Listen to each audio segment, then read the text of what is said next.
Dag dames en heren, mogen wij eens iets vragen? Jullie weten dat verkiezingen zijn de 14e oktober. In het kader van de verkiezingen wordt er op dit moment volop stemmen geronseld.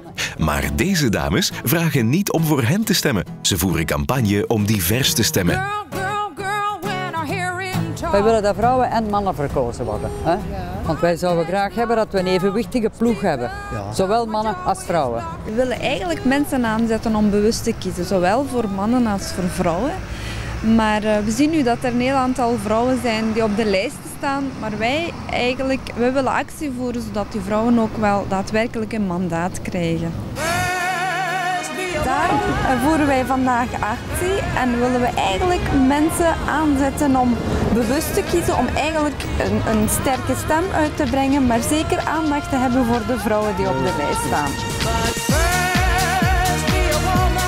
De cijfers liegen niet.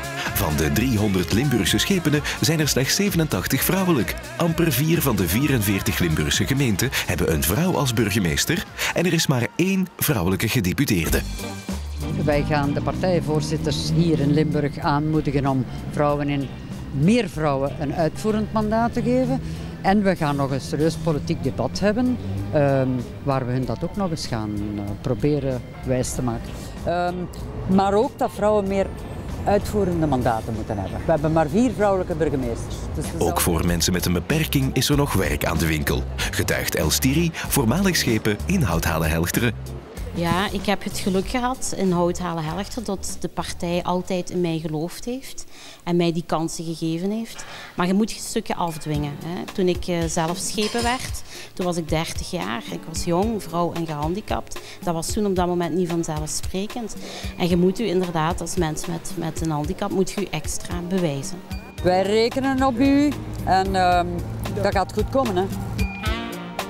Is het nog nodig dat wij erin zitten in de gemeenteraad? Allee, ik zou zelfs zeggen in het schepencollege, ja. Elke keer terug opnieuw moet ik zeggen, denk je eraan dat ik ook binnen kan? Denk je eraan dat er een ringleiding is voor mensen met een gehoorstoornis? Constant moeten we dat terug opnieuw zeggen. En daarom vind ik het ook heel goed, het toegankelijkheidsbureau is hier in Limburg, dat die overeenkomsten afsluiten met de diverse gemeentes, dat is ook natuurlijk goed.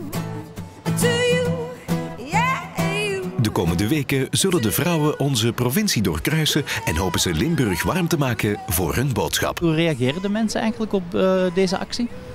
Tot mijn grote verbazing zeggen ze dat we gelijk hebben. En ze zeggen we gaan dat zeker steunen. En inderdaad, er moeten meer vrouwen in een uitvoerend mandaat zitten. Dus eigenlijk is het niet zo gek wat we doen. Hè.